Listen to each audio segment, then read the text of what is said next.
Espérate, ahí está. Está grabando. Bueno, gracias Cecilia. Bueno, No, por favor. buenas tardes a todos. Bueno, estamos ya terminando la materia. Me sumo a lo que pide Cecilia, que por favor hagan un esfuerzo en esta parte final. Queda muy poco, ya estamos terminando con lo que es la última parte de la materia, que es seguridad social.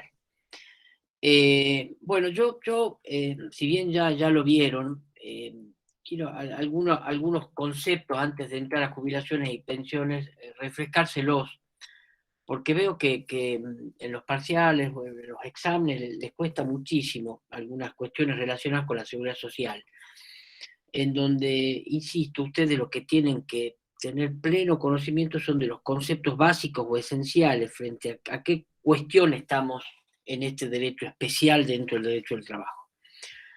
Como todo derecho, un conjunto de normas jurídicas. ¿Y qué es lo que protege? Las denominadas contingencias sociales. ¿Y qué son las contingencias? Eh, las contingencias sociales son, y esto les cuesta muchísimo, insisto, nosotros no les pedimos a ustedes que nos den, están viendo las filminas, ¿no? ¿Sí? Sí se ve, Juanpa. Sí, Perfecto, sí, sí. perfecto, gracias. Eh, Cuando nosotros no pedimos ninguna definición de memoria, ¿sí? Conceptos, que ustedes tengan una idea de lo que es la seguridad social. Y les cuesta muchísimo en los parciales, o en los exámenes, perdón, dar un concepto de lo que es la seguridad social y entenderlo. ¿Por qué insisto en el concepto? Porque si ustedes conocen bien cuál es el concepto, la idea de la seguridad social, van a poder entender cada uno de los regímenes. Básicamente, qué contingencia protege y con qué prestaciones protege la ley esas contingencias. Entonces es un conjunto de normas jurídicas que protege.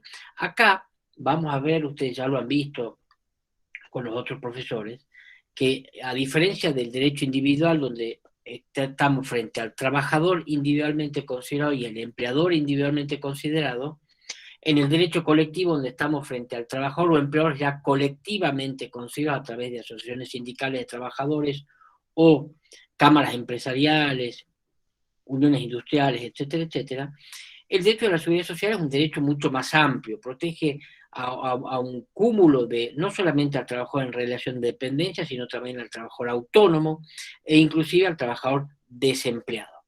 ¿Y qué son las contingencias? Son hechos futuros, eventos futuros e inciertos.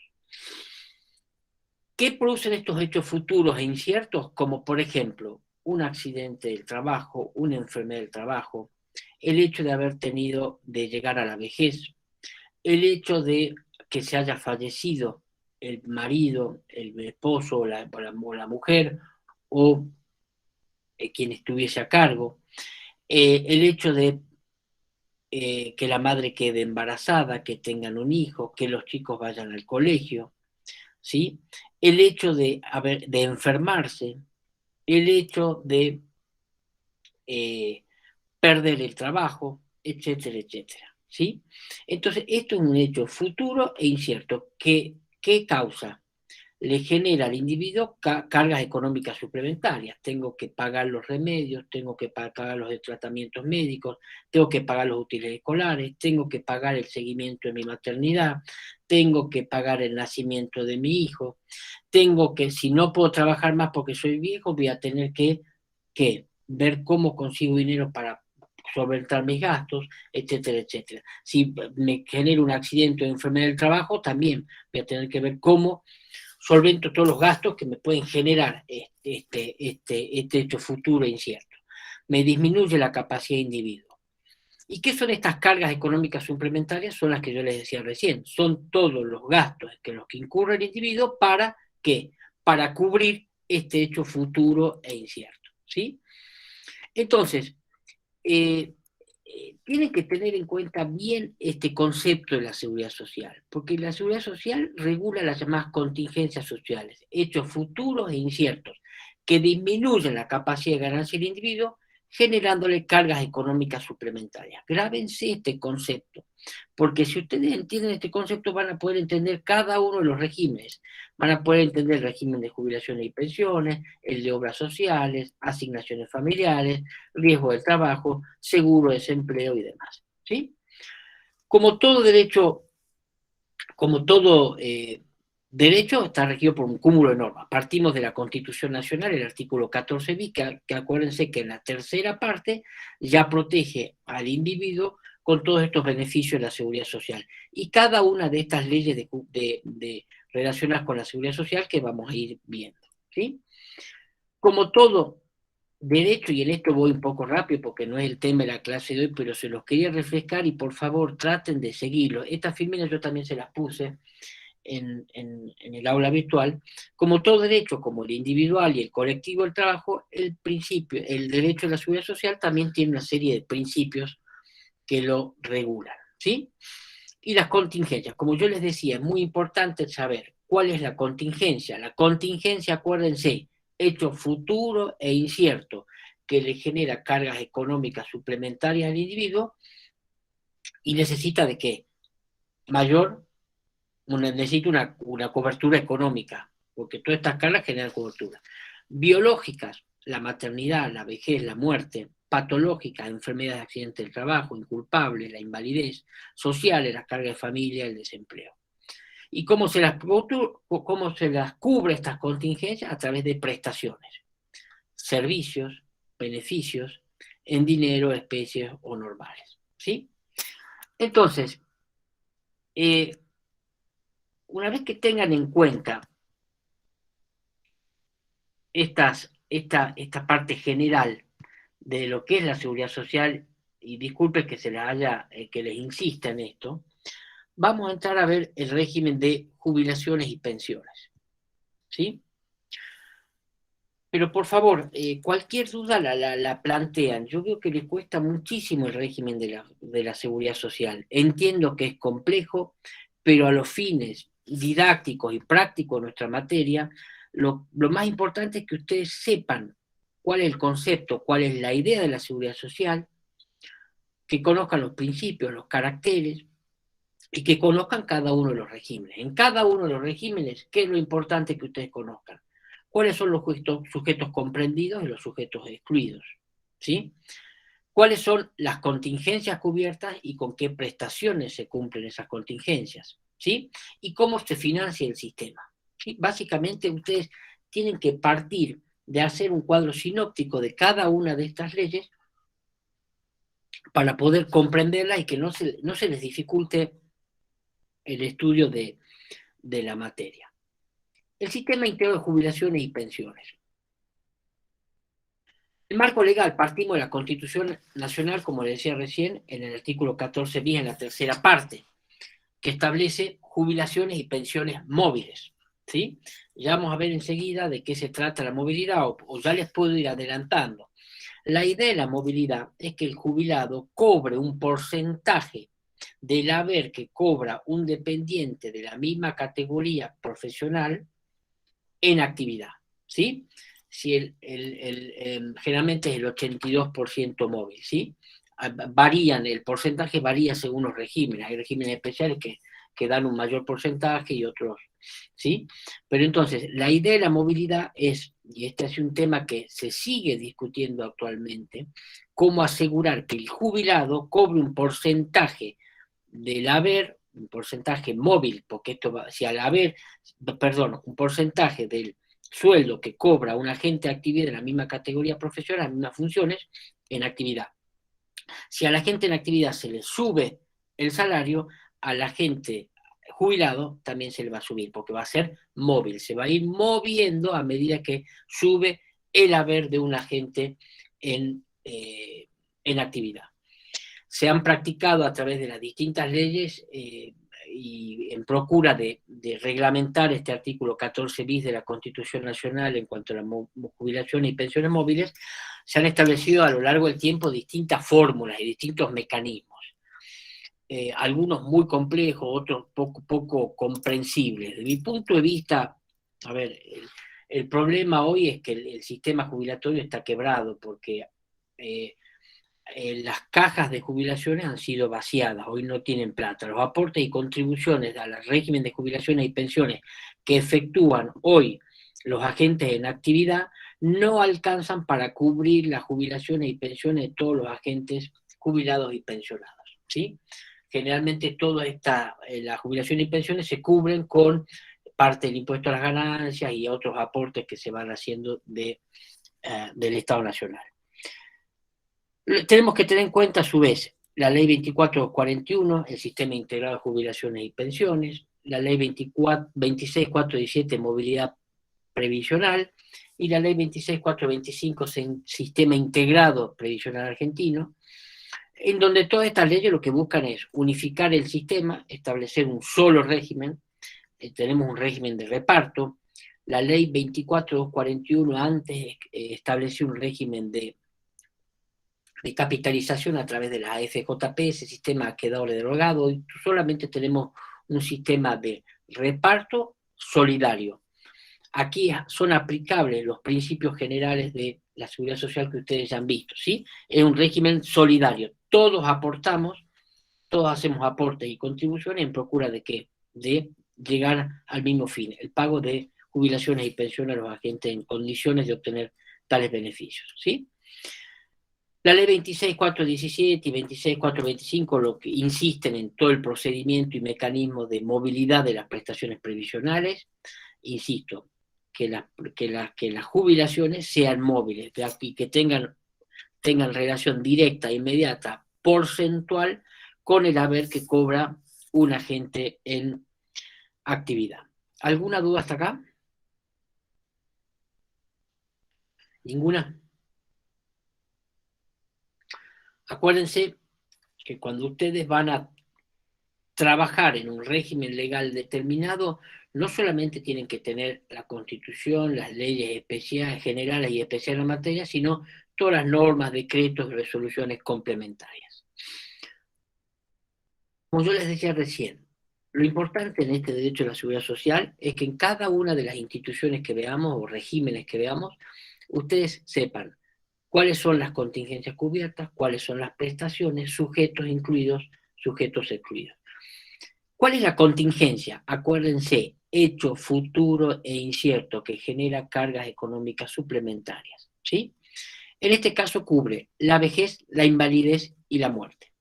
Una persona que ha llegado, en el régimen general argentino, la mujer a los 60 años y el hombre a los 65, está en condición de obtener la jubilación por vejez, ¿sí? La invalidez, cuando una persona padece de un accidente o enfermedad del trabajo, o un accidente o enfermedad inculpable, le puede suceder, ustedes lo van a ver o ya lo han visto en el régimen de riesgos del trabajo, una situación de invalidez que le impida proseguir con su actividad laboral. En ese caso, esa persona no se la puede dejar ante esta contingencia como hecho futuro incierto, no se la puede dejar desamparada, sino que entra el régimen de jubilaciones y pensiones y establece un sistema para que esta persona que padece una invalidez que le impide continuar normalmente con su vida laboral por la invalidez, pueda recibir un ingreso, una jubilación por invalidez, es decir, un ingreso mensual, móvil, en procura de que pueda pagar todos los gastos de subsistencia. Y la muerte, en el caso que una persona fallezca, el derecho habiente, en este caso vamos a ver en cada caso a quién corresponde, va a tener derecho a cobrar la pensión, es la jubilación, pero es la pensión de que gozaba el fallecido, ¿sí? El causante. Entonces, cubre estas tres contingencias: vejez, invalidez y muerte. ¿Alguna duda? ¿Ninguna duda? Bueno, ¿quiénes son los sujetos comprendidos? Los sujetos obligatoriamente comprendidos están todos los trabajadores en relación de dependencia. Acá hablamos de relación de dependencia, tanto en el aspecto público como privado.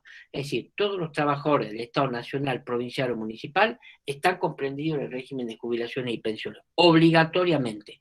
¿Qué implica obligatoriamente? Que no es optativo el régimen. Yo aporto y contribuyo obligatoriamente. No puedo decidir, no, yo voy a hacer mi propia jubilación, yo no voy a aportar ni voy a contribuir al régimen de jubilaciones y pensiones.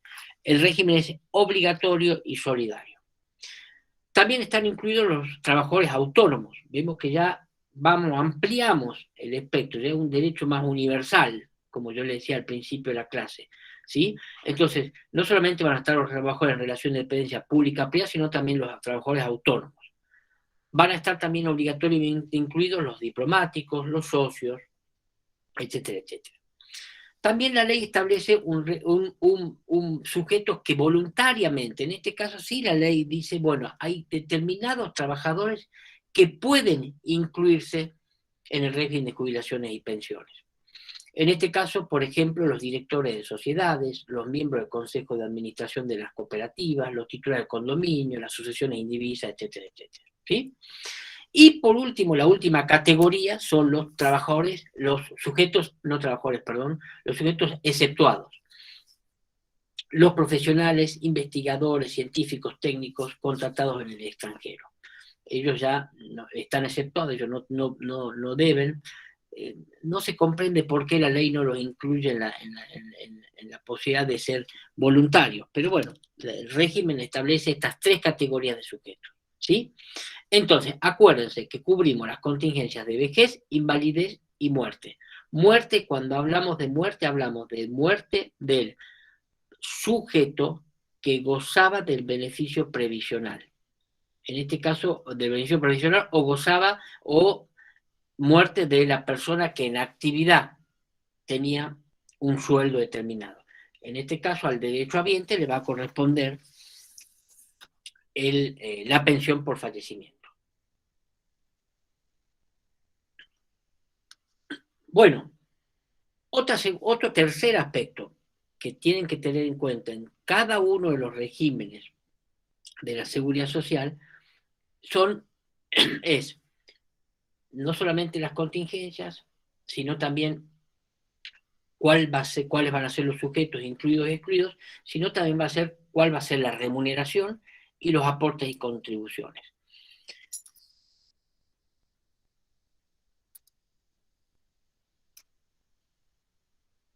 ¿Qué es lo que se considera remuneración o no? Bueno, esto acá, a ver, ¿a qué efectos se establece, a qué efectos la ley establece qué es lo que se debe considerar remuneración o no?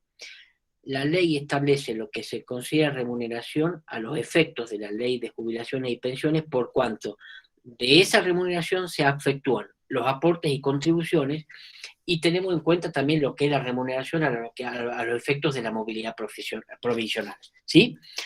Aportes son los que hace el trabajador, contribuciones son los que hace el empleador. Y acá relacionen esto con todo el sistema que vimos en derecho individual del trabajo de la remuneración cuando se liquidan salarios, ¿sí?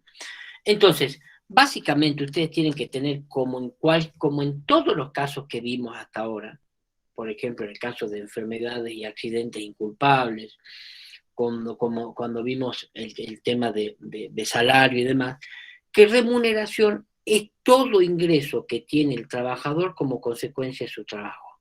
Y es la remuneración que venía cobrando hasta el momento en que se genera esta contingencia, este hecho futuro e incierto, de vejez, de incapacidad, de muerte, ¿sí? Entonces yo no puedo, cuando una persona esté en condiciones de obtener los beneficios de jubilación por edad, de jubilación por invalidez o la pensión, disminuirle la remuneración y pagarle una remuneración menor porque ya la causa, origen del beneficio ha fallecido, está en condiciones de obtener la jubilación por vejez o se encuentra incapacitado. ¿Me siguen? Si no puede haber una disminución de la remuneración. La remuneración básicamente tiene que ser aquella que venía cobrando de la gente en la actividad, ¿sí? Yo le cito ahí el artículo 6, 7, 8, ¿sí? Fíjense el 6, se considera remuneración al fin del sistema integral de jubilaciones y pensiones todo ingreso que percibiera el afiliado en dinero o en especie, retribución o compensación con motivo de su actividad personal, en concepto de sueldos, honorario complementario, salario, honorarios, comisiones, patrimonio de ganancias, habilitación, propina, gratificaciones adicionales, ¿sí? Entonces, todo es salario, así como el famoso caso de la Corte Suprema de Justicia Pérez contra Disco. Todo ingreso del trabajador como causa y consecuencia del trabajo debe ser considerado remuneración, ¿sí? Entonces, en este caso, partan de esa base. No puede haber una disminución de la remuneración como consecuencia de la aplicación del régimen de jubilaciones y pensiones. ¿Me siguen ahí? ¿Alguna duda? ¿Qué no va a ser considerado remuneración? Dice el artículo 7, las asignaciones familiares, las indemnizaciones debidas de la extinción del contrato de trabajo, las vacaciones no gozadas, ¿sí? Son algunas de las cuestiones que no van a ser consideradas remuneración a los efectos de la ley, ¿sí? ¿Cuál es la base para Profe, efectuar? disculpe, ¿puede repetir cuáles no eran consideradas? No eran considerados en base al artículo 7, por ejemplo, asignaciones familiares. Las asignaciones familiares son las que es la ley de asignaciones familiares o otro régimen de la seguridad social, en donde, conforme yo les decía en la primer filmina, se cubren las contingencias sociales. Por ejemplo, la de maternidad, nacimiento, adopción, escolaridad, etcétera, etcétera, ¿sí? Las indemnizaciones debidas a la extinción del contrato de trabajo tampoco se consideran como remuneración o efectos. Las vacaciones no gozadas tampoco se consideran, ¿se acuerdan cuando se extingue el contrato de trabajo y hay vacaciones que no se han gozado? Es el único caso donde la ley permite compensar las vacaciones con dinero, ¿sí? En este caso, la compensación en dinero por vacaciones no gozadas ante la extinción del contrato de trabajo no puede ser considerado remuneración a los efectos de la ley de jubilaciones y pensiones, ¿sí? ¿Me siguen? Las indemnizaciones cobradas como consecuencia de los accidentes o enfermedades del trabajo, ¿sí? ¿Me siguen? Las prestaciones económicas por desempleo, las becas, ¿sí? Gratificaciones vinculadas con el cese de la relación laboral, etcétera, etcétera. Están en el artículo 7, ¿sí? Yo les aconsejaría, si ustedes quieren, ampliar un poco mi filmina, y si ustedes quieren pueden agregar con flechitas cuáles son las que se consideran y cuáles las que no se consideran. ¿Está? ¿Sí? Gracias, profe, sí. Entonces, por un lado, partimos de esta remuneración. De esta remuneración es la base a partir de la cual se hacen los aportes y contribuciones, es la base a partir de la cual se establece la movilidad, ¿sí? Entonces, esto ustedes lo tienen en los artículos 9, 10, 32 y 125 de la ley. Entonces, acuérdense que este concepto de remuneración es la base a partir de la cual ustedes efectúan los aportes y contribuciones a la seguridad social, régimen de jubilaciones y pensiones, y es la base a partir de la cual ustedes tienen en cuenta la movilidad previsional. La movilidad provisional, insisto, la tienen que íntimamente vincular con un agente que esté en actividad, ¿sí? Yo les voy a pedir acá que ustedes no se embarren ni se compliquen, porque la ley en los artículos 9, 10, 32, 125 establece una serie de mecanismos, habla del MOPRE, los porcentajes y demás y demás. Ustedes no se compliquen con esto. Creo que lo más importante a los fines didácticos y prácticos de nuestra materia es que ustedes en esta instancia sepan cuáles son las contingencias cubiertas, cuáles son los sujetos obligatoriamente incluidos, los voluntarios, los exceptuados, qué es lo que debe ser considerada remuneración a los efectos de la ley, a los efectos de aporte y contribuciones, y qué es la movilidad provisional. En muchos de los exámenes no nos saben decir qué es la movilidad provisional. ¿Cómo concreta, a través de qué fórmulas matemáticas y económicas las distintas leyes, reglamentaciones y normas tratan de hacer efectiva esta movilidad? No nos interesa. Sí nos interesa que ustedes sepan en qué consiste esta movilidad previsional. ¿Comprendido? ¿Sí? Bueno, y yo recién les decía que también es importante a los efectos de cada uno de los regímenes de la seguridad social es cómo se financian. Es decir, hay jubilados, hay pensionados, hay jubilados por invalidez que cobran una jubilación. ¿Y cómo la cobran? La cobran porque hay aportes y contribuciones solidarios obligatorios de todos los sujetos obligatorios o voluntariamente incluidos en el régimen. Este es el financiamiento principal. También ten en cuenta que el régimen se puede financiar con multas derivadas de incumplimientos de la ley, con aportes especiales. Yo les mencionaba hace rato que el régimen jubilatorio argentino ha estado y sigue estando quebrado. Estas cuestiones que acaba de largar el gobierno actual, más allá de cualquier tendencia política que cada uno pueda tener, pero de ampliar las posibilidades jubilatorias, quiebran aún más el sistema. Porque para que haya más jubilados y pensionados, ya sea jubilados por edad avanzada o por invalidez, el régimen tiene que tener los fondos suficientes para poder pagar estas prestaciones. Si no se tienen los fondos, el sistema está quebrado. E insisto, hoy numéricamente los aportes y contribuciones que hacen los trabajadores en actividad al régimen de jubilación y pensión no alcanzan a cubrir las jubilaciones y pensiones de los agentes que están gozando de estas prestaciones. ¿Me explico? Por ello es que muchas veces cuando se habla del impuesto a las ganancias y cómo reducir la base imponible del impuesto a las ganancias, cómo pagar menos impuesto a las ganancias, es muy difícil, y uno de los aspectos por los cuales no se puede modificar esta ley es porque algún porcentaje de esta ley, yo no conozco en la actualidad cuál es el porcentaje, de lo que se recauda del concepto de impuesto a las ganancias va a parar al régimen jubilatorio argentino, ¿sí? Y a su vez, tenemos que tener en cuenta también que en la Argentina muchos de los fondos que eran originariamente aportes y contribuciones de las jubilaciones y pensiones han sido utilizados con otros fines. Es público y notorio que parte de los aportes y contribuciones han ido a parar en algún momento a aerolíneas argentinas, han ido a parar en otro momento al fútbol para todos, etcétera, etcétera, ¿sí?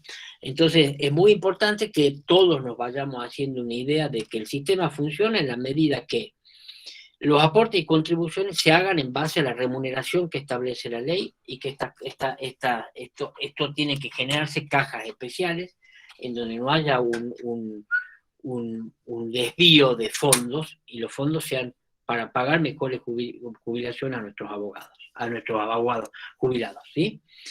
Bueno, ¿cuáles son los aportes y contribuciones? Aportes, acuérdense, que los realiza el trabajador y las contribuciones del empleador. Del trabajador es del 11% y del empleador es del 16%, ¿sí? Yo les había dicho que acá también estaban incluidos los trabajadores autónomos, es decir, los que no tienen relación de dependencia ni con el Estado nacional, ni con el Estado, nacional, provincial, municipal, ni en relación de dependencia privada. Los trabajadores autónomos tienen que hacer un aporte del 27%. En este caso lo hacen, ya sea que estén inscritos en el régimen general como responsables inscritos o en el régimen del monotributo. En el régimen del monotributo ustedes saben que tienen un componente fiscal y un componente que hace a la seguridad social, ¿sí? Perdón, los aportes y contribuciones están en el artículo 10 y 11 de la ley, ¿sí? ¿Alguna duda hasta ahí? ¿Ninguna? Por favor, plantéenla porque les cuesta mucho. Una de las grandes fallas de los exámenes son el sistema de seguridad social, ¿sí? Como ven, estoy tratando de hacérselo lo más simple bueno, ¿cuáles son los derechos y obligaciones de las partes? Como todo régimen legal genera derechos y obligaciones para las partes. ¿Cuáles son algunas de las obligaciones de los empleadores? Los empleadores tienen que inscribirse. Acuérdense cuando vimos derecho individual del trabajo, que vimos la obligación de registrarse. la obligación de registrarse, de registrar a los trabajadores ante los organismos de la Seguridad Social, y eso conlleva a que el trabajador, el empleador se inscriba como empleador.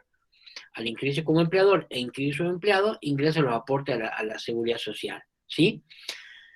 Se tiene obligación de inscribir, tiene la obligación de dar conocimiento a la autoridad de aplicación, las altas y bajas del personal, tiene que practicar en el pago del salario. Ven cómo está todo vinculado, derecho individual con derecho de la Seguridad Social.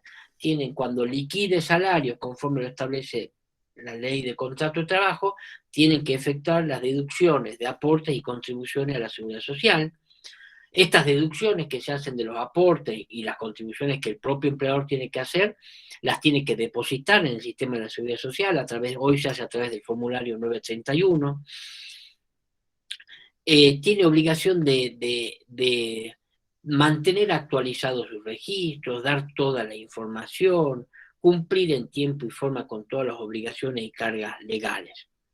¿Cuáles son las obligaciones de los afiliados al sistema?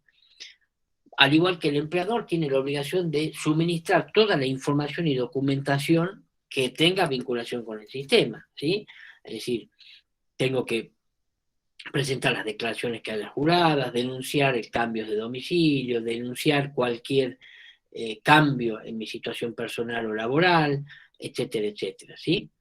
Los trabajadores autónomos también tienen sus obligaciones, es decir, en todo este régimen, básicamente, lo que se procura en base a la buena fe y a la diligencia es que todos brinden toda la información y documentación necesaria para hacer aplicable el régimen, ¿sí? Y a su vez todos tienen obligación de denunciar ante la autoridad de aplicación si alguno de los sujetos intervinientes en este régimen no está cumpliendo con las obligaciones a su cargo, si no el sistema no funciona, ¿sí?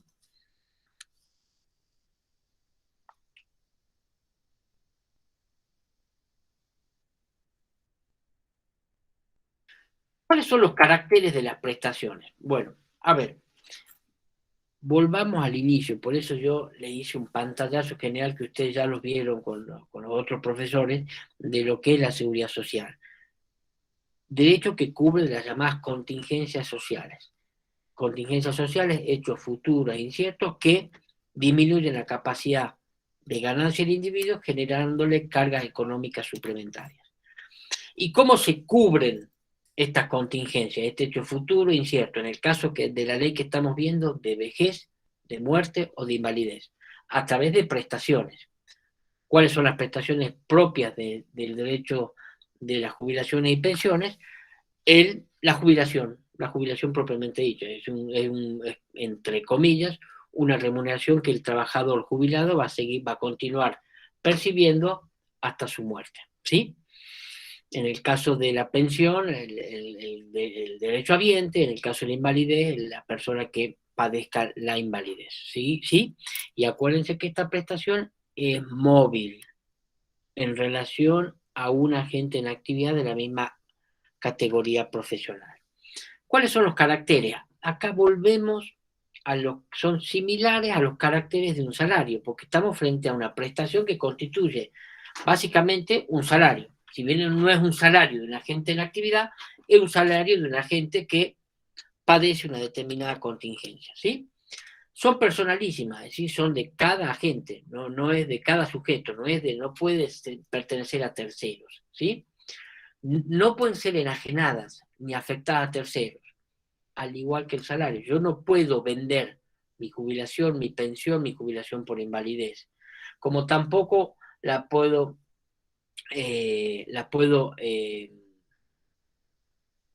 afectar a terceros, la puedo dar en garantía.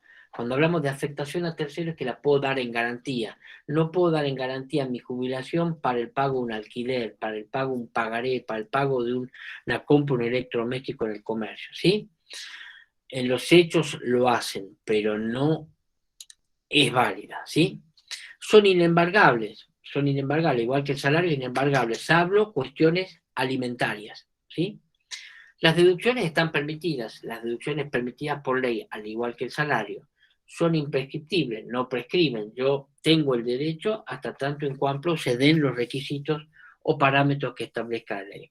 Y en cuanto a la prescripción, se extinguen por causales previstas por la ley. Por ejemplo, la jubilación por invalidez se extingue con la muerte, salvo que haya un derechohabiente que tenga el derecho a cobrar la pensión por invalidez. La jubilación por edad o por edad avanzada la voy a tener derecho a cobrar hasta que yo muera. Una vez que muera, si no hay un derechohabiente, se extingue. Si hay un derechohabiente, la va a cobrar ¿quién? El derechohabiente, que con derecho a continuar con el cobro de eso a través de una pensión, ¿sí?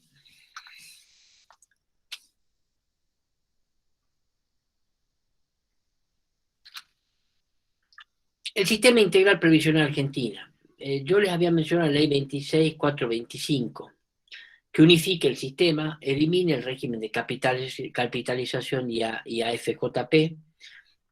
Antes, no los quiero abrumar con esto, pero antes existía un régimen de reparto obligatorio y solidario, y a su vez existía un régimen que era como mixto de capitalización, en donde el jubilado, el trabajador podía efectuar a través de aportes extras o extraordinarios, capitalizar de modo de tener una mejor jubilación el día de mañana, a través de aportes realizados ante la FJP. El sistema en Argentina no funcionó y se eliminó, ¿sí? Es más, produjo grandes estafas. La FJP terminó ganando muchísimo dinero en detrimento de los trabajadores que habían efectuado los aportes, ¿sí? Como les decía, un régimen de reparto, porque se reparte solidariamente basado en principio de solidaridad, ¿sí? Acá va a haber una garantía del Estado. El Estado va a garantizar siempre el pago de los aportes, del pago de las prestaciones derivadas de las jubilaciones y pensiones. Esto es muy importante, es decir, como vimos acá, los sujetos comprendidos son no solamente sujetos del derecho público, sino sujetos del derecho privado. Pero todo jubilado en Argentina, ya sea por invalidez, edad avanzada o el derechohabiente que cobra una jubilación, una pensión, perdón, va a tener garantía del Estado que se la van a pagar. No sé cuál es la garantía real, pero bueno, la ley establece que es la garantía, y me parece que es muy importante que la ley establezca, así como la ley establece que las jubilaciones tienen que ser móviles, las jubilaciones y pensiones tienen que ser móviles, también establece que hay una garantía. El Estado argentino garantiza que este sistema va a funcionar, que va a ser solidario, que todos vamos a aportar y vamos a construir, y vamos a contribuir, y que se va a repartir solidariamente entre todos los beneficiarios del sistema, ¿sí? En cuanto a los recursos del sistema, bueno, yo ya se los mencioné, el principal recurso que tiene el sistema de jubilaciones y pensiones es el de los aportes y contribuciones que hacen los agentes en actividad. No obstante, pueden haber otros aportes al sistema, como les acabo de decir yo, la recaudación de impuestos a los bienes personales, recursos adicionales que anualmente fije el Congreso de la Nación, las multas que yo les decía, los intereses, rentas por inversiones. Se pueden, si el fondo de jubilaciones y pensiones tiene, por ejemplo, un superávit y permite hacer inversiones inmobiliarias, inversiones en títulos valores, en acciones o lo que sea, o en títulos de deuda, bueno, toda la renta que se produzca eso también, ¿sí? Entonces, como ven, los recursos del sistema pueden ser variados y múltiples, pero básicamente se financia con esto. Hoy en la Argentina, como les decía, los aportes y contribuciones no bastan, y tienen que haber otro tipo de aporte, ¿sí?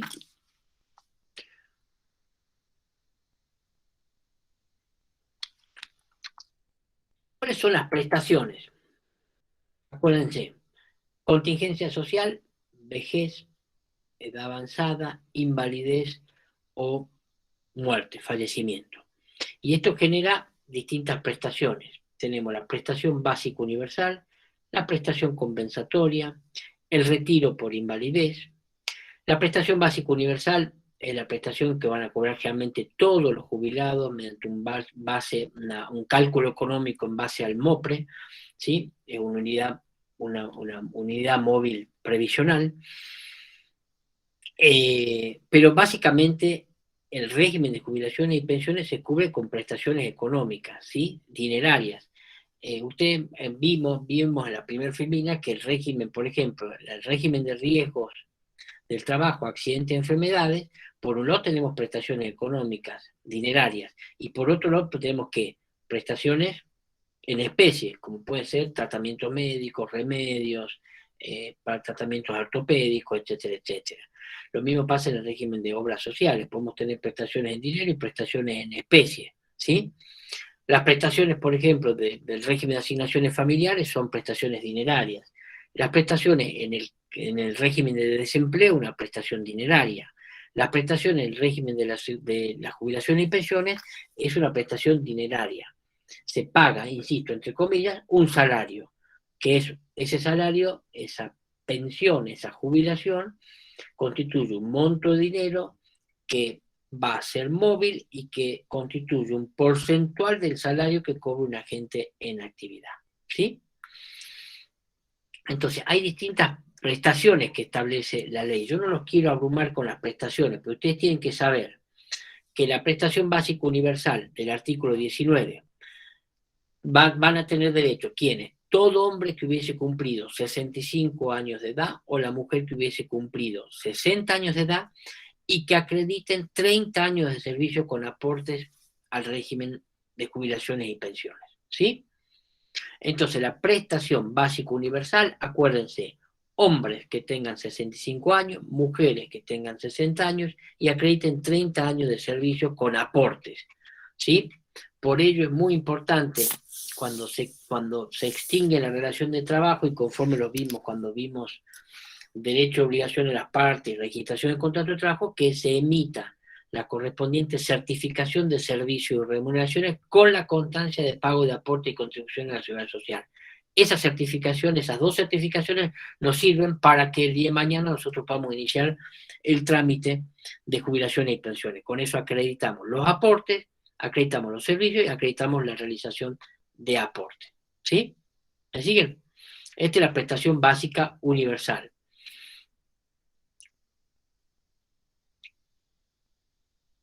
Entonces, vamos a ver que a partir de ahí, después la prestación básica universal se establece a través, hay todo un mecanismo que yo no los quiero abrumar con eso, porque los va a complicar, pero es un mecanismo económico a partir del cual se puede calcular cuál es la base de esta prestación básica universal. Luego tenemos la prestación compensatoria. Tendrán derecho a la prestación compensatoria ¿quiénes? Los que tengan derecho a la prestación básica universal, es decir, hombres con 65 años, mujeres con 30 y 30, acreditar 30 años de servicio con aportes. ¿Quiénes más? Que por un lado eso, por otro lado que acrediten servicios en el régimen de jubilatoria hasta la fecha y no se encuentran percibiendo retiro por invalidez, ¿sí? Esta es la prestación básica compensatoria, ¿sí? ¿Alguna duda hasta ahí? ¿Ninguna duda? ¿Ninguna duda? ¿Me escuchan o no? Sí, profe, no hay ninguna duda. Perfecto. Venimos bien. Entonces, les vuelvo a insistir, yo no los quiero abrumar con los mecanismos de cálculo y cómo se llega. Lo importante es que ustedes sepan cuáles son las contingencias cubiertas, sujetos obligatorios, voluntarios, exceptuados, cómo se financia el sistema y cuáles son las prestaciones. Tenemos la prestación básica universal y la compensatoria que básicamente hacen a la jubilación por edad, ¿sí? La jubilación por vejez, en donde el hombre se jubila a los 65, la mujer a los 60 y tienen que acreditar 30 años de servicio con aportes. Luego está el mecanismo de cómo la ley y las reglamentaciones llegan a establecer esta jubilación, ¿sí? Todas estas prestaciones, insisto, tienen que ser móviles y acuérdense, por favor, la movilidad implica que el haber jubilatorio o de jubilatorio de pensión tiene que ser móvil en relación al móvil, tiene que tener un porcentaje y móvil en relación al haber que percibe un agente de actividad, ¿sí? La pensión por fallecimiento. La pensión por fallecimiento, bueno, la pensión la cobra ¿quién? cuando hay un agente de actividad o hay un agente jubilado, los derechos habientes tienen derecho a cobrar ¿qué? La pensión ante el fallecimiento de este agente en actividad o el agente jubilado que ha fallecido. Esta es la pensión por fallecimiento, ¿sí? La pensión por invalidez. La pensión por invalidez la tiene que cobrar ¿quién? La tienen que cobrar las personas que tengan el grado de incapacidad suficiente que le impida poder seguir prestando tareas. En cuanto a la jubilación por invalidez, tienen que tener en cuenta, después tenemos la prestación adicional por permanencia y por edad avanzada, ¿sí?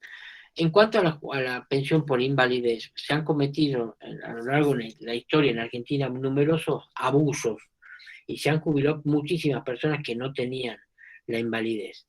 En este caso es necesario tener muy preciso y muy en cuenta qué es lo que establece la ley, cuál es el grado de invalidez, y hoy no solamente lo determina el ANSES, sino también las comisiones médicas,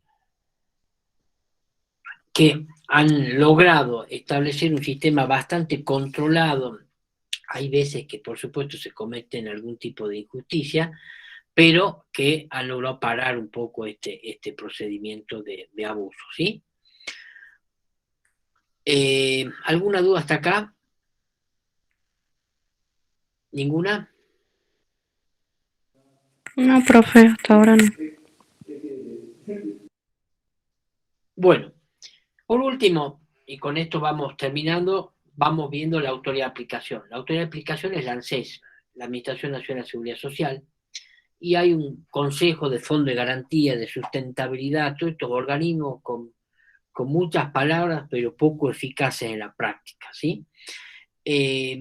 Con respecto a la autoridad de aplicación, acuérdense que uno de los principios de la seguridad social era el que se procurara que haya la unidad de gestión, es decir, que haya un organismo en el cual se puedan realizar los trámites de los beneficios de la seguridad social de manera ágil, eficaz, rápida y segura, ¿sí? Entonces, en el caso de la República Argentina está la Administración Nacional de Seguridad Social, donde debe ser realizado el trámite de jubilaciones y pensiones. Bueno, ¿alguna duda? ¿Quieren hacer alguna pregunta? ¿Quieren que amplíe algún tema? Juan, lo Sí. único que quería acotar es que este es el régimen general. Claramente, después hay regímenes especiales. Ustedes preguntarán, a ver, por ejemplo, los docentes universitarios tenemos un régimen especial. A su vez, los docentes universitarios investigadores tienen otro régimen especial. Nosotros le marcamos el régimen general. Ahora, hay otras actividades que tienen regímenes especiales que a la hora de acogerse a los beneficios de jubilación, el ANSES lo que va a tener en cuenta son los requisitos de ese régimen especial y no de este régimen general. Por otro lado, tenemos también regímenes especiales como las cajas profesionales. Nosotros los abogados, por ejemplo, estamos abstraídos en cuanto a abogados del régimen general de la 24241, tenemos una caja de jubilaciones profesional, donde mes a mes hacemos los aportes, pero claramente son regímenes especiales. Nosotros a ustedes solamente le exigimos el régimen general, que es el que le estaba enseñando el doctor Bianchetti. Gracias, Cecilia. Sí, buenísima la aclaración. A su vez, siguiendo un poco lo que dice Cecilia, generalmente estos regímenes especiales, muchos de ellos se basan en el tipo de actividad, arte, oficio, profesión, es decir, los trabajos que son de mayor esfuerzo físico y personal, muchas veces tienen regímenes especiales, ¿sí? Como por ejemplo el minero, la fuerza de seguridad, el campo, etcétera, etcétera. No sé si hay alguna otra duda. Bueno, las Filminas, las dos están en el aula virtual. No sé si tiene alguna duda. Bien. Bueno, no, creería que no, Juan, están desocupados. Si se quieren retirar, les recomendamos, por favor, pónganse a estudiar derecho colectivo, aseguren la unidad de derecho colectivo, aseguren la de seguridad social, que va a ser el otro lunes, para que puedan ir a rendir tranquilo al flotante de alguno de los flotantes que le quedó de la primer parcial o del segundo parcial, que seguramente van a tener que recuperar y vemos que se le complica la parte práctica. Eso denota de alguna manera también que falta de, no falta de conocimiento teórico, que probablemente los tengan, pero sí ustedes no practican. Si ustedes solamente se quedan con las clases virtuales y lo que explica el profesor y luego después no hacen